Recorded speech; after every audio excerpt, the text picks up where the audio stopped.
Hello and welcome back to It's All Interesting. And today I have the pleasure to introduce my first repeat guest. Thank you so much for coming on, David D. Chapman. We have so much to get into. I had to get you on after this crazy weekend of news. David, how are you? I'm good. How are you? David, thanks again for coming on. All right, David, we're sitting here. It's September 16th, and I genuinely cannot believe I'm saying this. 65 days ago, we had an assassination attempt on former President Trump. And here we are again, another assassination attempt on former President Trump just this past weekend. Yesterday on Sunday, blew up the whole weekend with news. What's going on? What's your take? He's out there. Like, he's traveling to Ukraine and Palestine. I mean, like, he's recruiting soldiers for he's a dedicated guy to whatever he believes in. Definitely a radical. I don't know how he goes from recruiting for Ukraine to all of a sudden showing up at Mar-a-Lago and firing shots. Although he didn't fire shots, but you know what I mean. I don't know how he goes from there to there. Although in his book he does write about how he thinks Trump should be assassinated. Whoa. Let's back up. What was his? This one I haven't seen. What was his book? It's called Unwinnable War. It's on Amazon. It was like a self-published book. I imagine Amazon has taken it down by now. Mm-hmm. And If they haven't, as soon as was it they about will eventually. the Ukraine war? Yes. Yes. Okay. All right. That's something to look at. So, um, the most interesting thing that I think about all of this is that how did this guy know that Trump was going to be on the golf course on a non-scheduled event? That seems the Yeah, most that's suspicious out of everything. there's some suggestion that maybe he's just been scouting this place for a long time and has watched the behavior of Hmm. Trump. Maybe he was just hanging out there and saw Trump there because he's already been scouting the place. And I think That was Trump's just the vehicle is pretty noticeable, It's basically, right? hard to Yeah. miss, and there's no wall around the golf course. It's just bushes that surround it. So it's not like you would miss it. When I was in New York City on vacation a few years back, it was pretty hard to miss that Trump was at Trump Tower Mm. because there was guards all over the property. You could still go in, but you could see the motorcade on the side of the property. It's pretty hard to miss. So if this guy was scouting the golf course and the area around it, and he's just hanging out watching, yeah, he probably was just there. Everybody wants to know, what effect do you think this will have on the race going forward? Obviously, thank God nobody was hurt. Secret Service Mhm. seemed to have done their job extraordinarily. So now we are September 16th. We're about 50 some odd days, just about 50 days to the election. Where and what impact do you have this on the upcoming race? Okay, so after the debate, if there was any type of bump, it would have been from what's called a response bias, meaning there's one group who's now less likely to answer polls because they're depressed because their guy lost the debate. And then another group is more excited to answer polls because their candidate won the debate. So if there was a bump from the debate, it would be because of response bias. What this event does is pretty much negate any possible response bias or bump from a debate. So if there are people who are excited because Kamala did so well during the debate, well, now there's Republicans who are now very eager to say, "Oh yeah, I'm supporting Trump," because they just tried to blow his head off again. So it kind of like negates any response bias or post debate bump. That's really the only effect you're going to see here, which is basically statistical noise in the end. Well, and There's not especially actual any effect. and especially with an election that is likely to be on the margins, if you agree with that, Yeah. that could have an effect. But again, we have so many days to the election. We have no idea what's going to happen now for the next 50 days. Yeah, the only thing I would say is that it being this close this early is not good for Kamala Harris because at this point in 2016 and 2020, Biden and Clinton had very large leads. And it was, everyone says, well, it's so close. It's about where it was with Clinton. Yeah, in November, this is about where it was with Clinton, but Clinton had at late September an 8 point lead nationally in the aggregate. Trump is what they call a great closer. He starts rallying campaigns 2, 3 a day all over the country. He wins those undecideds. He closes the gap. Even the 2020 election was far more closer than anyone had expected it to be, at least in the electoral college.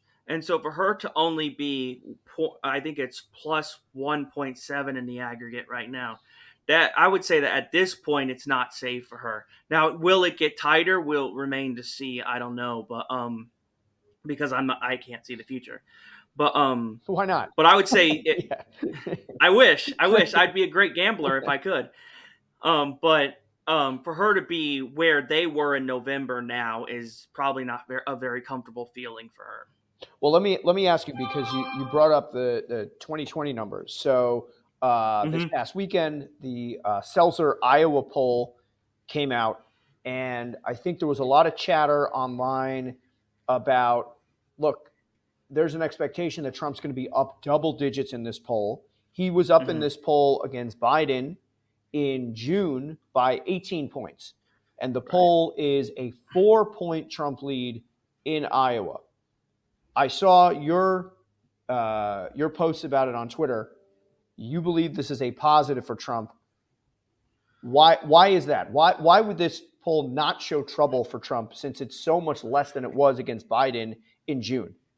If you look at where how Ann Seltzer runs her operation or her outfit, as I like to say, um, the way she does it is September, she'll drop a poll and it'll be a really close Iowa race. It had Biden and Trump in 2020 tied.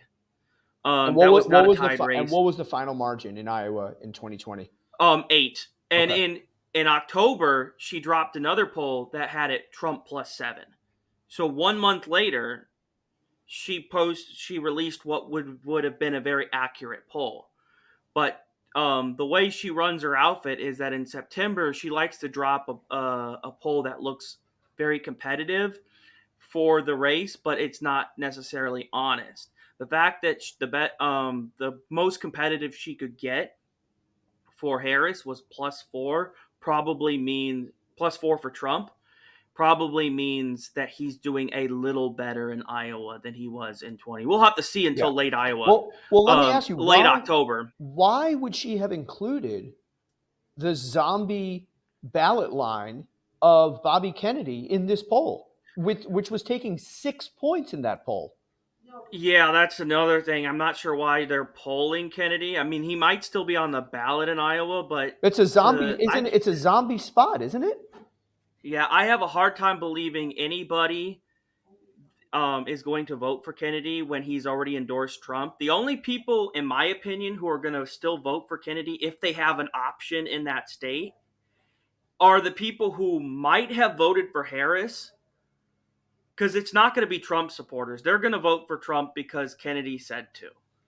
It's going to be the Harris supporters who just can't go Harris. So it's that option, it's that third option that said, okay, I don't like the either two. I'm going to go Kennedy. They don't have Cornel West or Stein on every It's ballot. the double haters, as shout out to Megyn Kelly, Exactly. as she It's says, right? because 60% are going to go to Trump because Kennedy's going to campaign. He's already endorsed. They've already had 2 rallies, Bobby Kennedy rallies, rallying for Trump.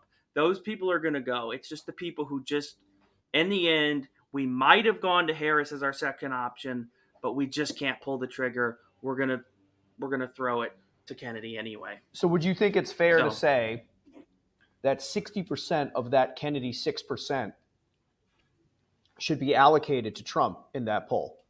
Or is that too basic? um So you can't allocate. I mean, I don't think she's gonna take the chance of assuming that Right. in that statistic. But I mean, like you could probably say that at least that what would end up being 6% is about 2.5 points, 3 points, something like that. Um, Well, just you could looking at assume that. just to play, just to do a little math here. So in 2020, close to Trump got 900,000 votes or close to it, 800, yeah, just about 900,000 votes, and Biden got 760,000 votes Mm-hmm. in Iowa in 2020. So 900,000, so plus 700, a million six, so a million six and a half, right? A million six and a half votes. It would seem almost impossible at this point that Bobby Kennedy would get 6% of a million and a half votes in the 2024 election in Iowa. That's another thing about third party candidates. They tend to poll higher than they actually perform. Even Ross Perot did this. A lot of Ross Perot's polling was in like 25%. He ended up doing 19, which, by the way, 19% is still very respectable for a third The party best third candidate. party candidate in the last 50 Yes. years, basically. But like, if you, I don't know if you remember, but Gary Johnson in 2016, at around this Yes. time, he was polling at 8% nationally. Yes. He was doing very well. Towards when you get closer to the election, people actually have to make a decision. They start to go to one of the two major parties. A lot of times they'll say third party as a way of saying undecided. Mm, Um, so that's a great point. a lot, yeah. All right. Well, let's talk. Let's get into the path to 270.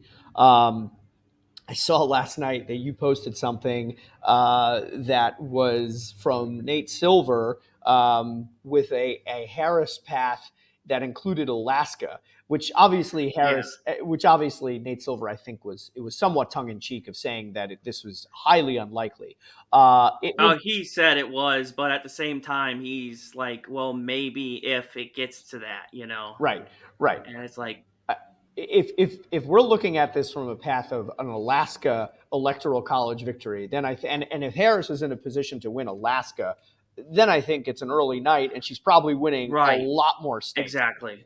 I would agree with that. If she's winning Alaska, Trump doesn't have a chance. Right. Okay. Right. So I was playing with the map this weekend on 270towin.com. Great website. It looks like, from at least what I'm looking at, and when I spoke to Logan Phillips the other day, he indicated that in his mind, maybe it's Pennsylvania is not the be all end all. Obviously, very very important state, but each candidate has multiple paths. The way I'm looking at it is the best and easiest path for Trump is Pennsylvania, Georgia, North Carolina. That gets him to 270. He doesn't Mm-hmm. then have to worry about the rest of the Sun Belt or any of the rest of the Rust Belt. In your mind, is that the easiest path for President Trump? Um, I'm a little worried about Georgia. I think he wins it, but it's going to be close.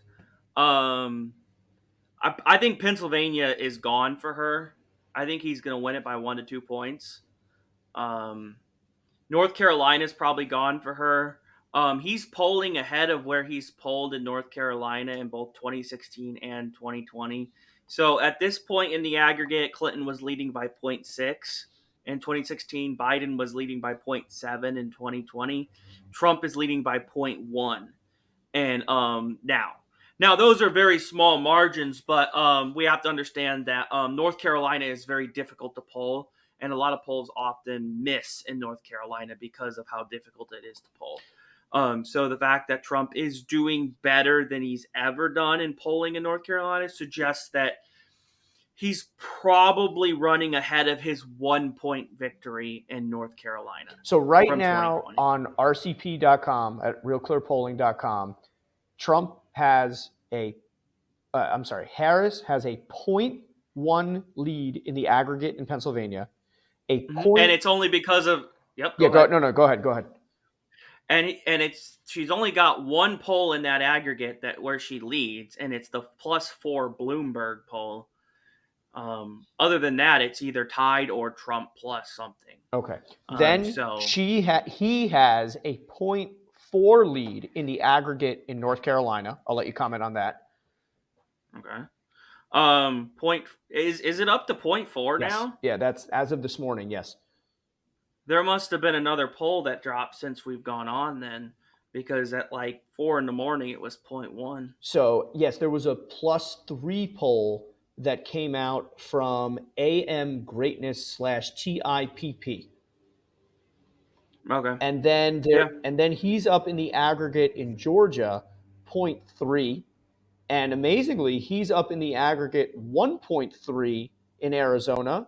And then Wisconsin, Michigan, and Nevada, Harris is up 1.2, 0.7, and 1.2. So if Trump takes Pennsylvania, North Carolina, Georgia, I don't think he has to worry about any of those other states because that gets him directly to 270. But what is your concern about Georgia in terms of what you're looking at the polling? I just noticed that he was polling behind where he was in 2016 by a little bit, and But I'm not. what about compared I to don't 2020? really.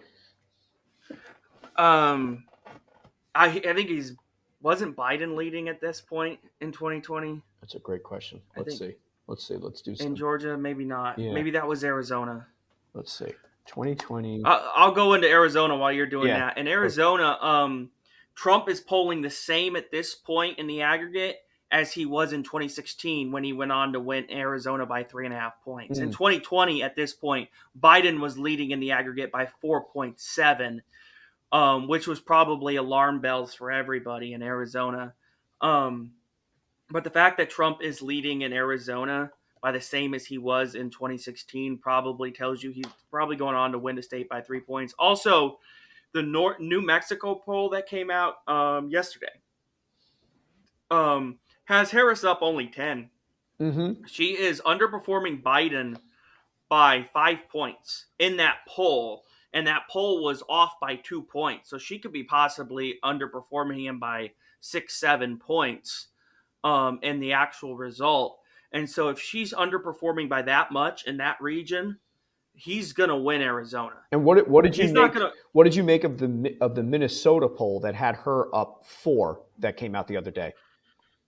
Yeah, it shouldn't be that close, especially when your running mate's the governor. I think it's slightly outside the margin of error, but only slightly. Biden won it by 7. Yeah, 4 points. So Clinton won it by 1.5. So, So all right. I mean, it's probably closer than it should be. And think about it. So if Minnesota's +4, the other states, Michigan, Wisconsin, and Pennsylvania, are to the right of that. So all right. So let's just get back to Georgia. So it looks like in Georgia, the last polling aggregate in Georgia had Biden up 1.2 in 2020, and right now Trump is up 0.3 in the aggregate. And in what did you? And then in Arizona, at this point, at the end of the cycle in Arizona, Biden was leading 2.6. We have Trump up 1.3 at this point.